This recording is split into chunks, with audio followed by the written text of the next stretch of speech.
All right, my friends, it is Wednesday. That means we have a new episode of Real Housewives of Beverly Hills Reunion Part 2 tonight. And we get the final part of the Real Housewives of Miami reunion. So it's going to be a fun-filled, packed night.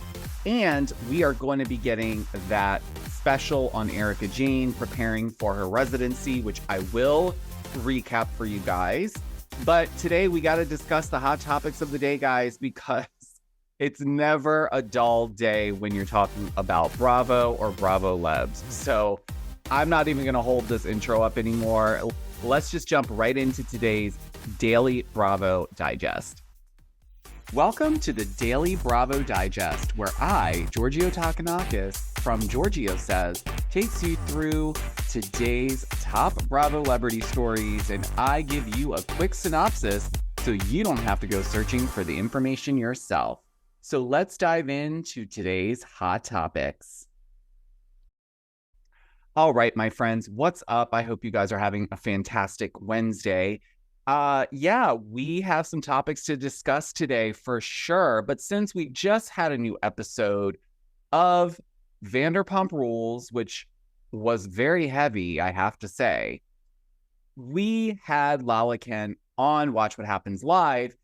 And yes, you guys, we do need to talk about Jax and Brittany, but this time we're referencing it in terms of Lala's opinion on whether or not their breakup separation is publicity stunt for ratings for their new show, The Valley.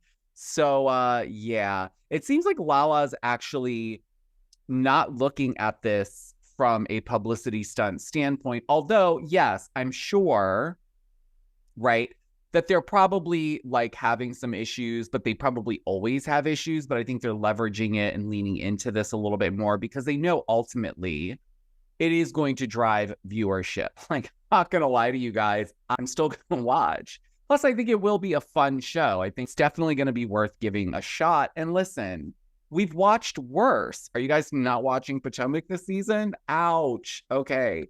But yes, Lala doesn't seem to think that this is a publicity stunt. In fact, she thinks that they are going to get those ratings. They think that the show will do just fine, that they don't need to go out of their way and pull these little stunts. Now, it is a new show, so it is a good idea to kind of drum up some chatter about the show at least. So whenever their names come up in the press, obviously they're going to reference their new show, The Valley. So there is some of this formula that still works. It's just you can't pull the wool over our eyes, at least not mine. Okay, now this next story, it's not even really a story. It's more of so I obviously live in the DMV, so I have some feet on the ground. And so lucky for me, I have some inside sources that kind of give me the inside scoop when it comes to Potomac.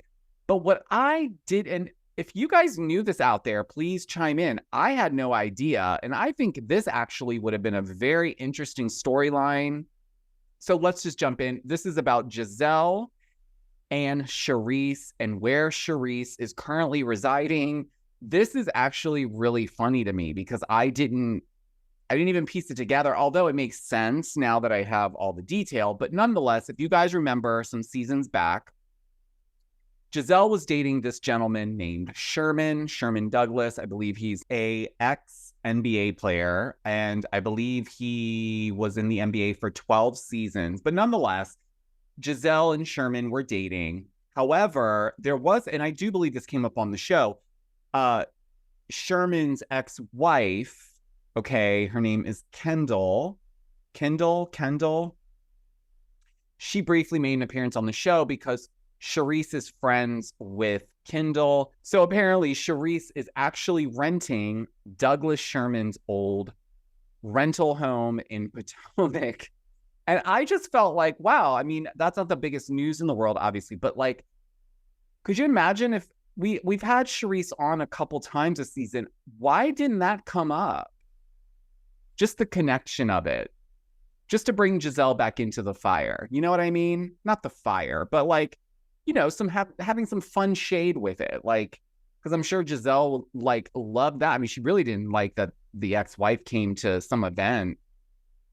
I don't remember the way it went down. It was like, I remember briefly that the ex-wife of Douglas came to something that Charisse invited her to that obviously was being filmed for the show. And so Giselle was there. And so Giselle was like pissy about that. But nonetheless, yeah, why wasn't this brought up? This is another thing. It's like, this could have been something that was at least fun to watch play out between Charisse and Giselle.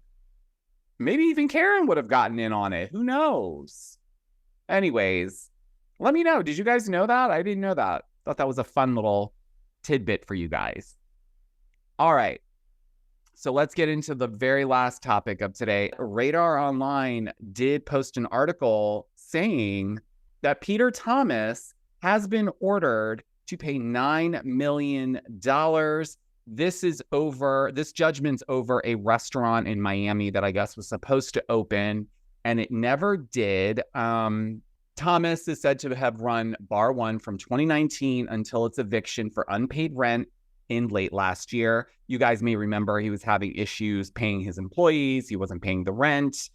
He had plans to open an upscale supper club in Miami named One Society, which never materialized, leading to the dissolution of the company formed for the project. So there's a default judgment and damages. The default judgment was granted against One Society, ordering it to vacate the premises, and Thomas to pay $9.1 million plus attorney fees covering all rent owed on the 120-month lease and other expenses. Okay, this is really crazy to me. 120 months. Peter is gonna Peter. He's not gonna pay anybody anything. He doesn't even pay his employees. So basically, he plans to appeal this. He feels that the landlord was micromanaging this project, that they also did not deliver the keys to the premises in a timely manner. And, this is adding to the list of things that Peter Thomas has been through in just the last few years. My God, I don't know, you guys. I don't think those landlords are going to see a dime out of Peter anytime soon. But as always, let me know your thoughts on today's hot topic stories. Don't forget, this show is Monday through Friday after 5 p.m. Eastern Standard Time. And I bring you all the hot topics of the day regarding anything Bravo Lab, Bravo Universe, you name it. So I will leave you there, guys. Let me know in the comments how you feel about all the stories. And until the next episode, I will talk to you on the next one. Bye.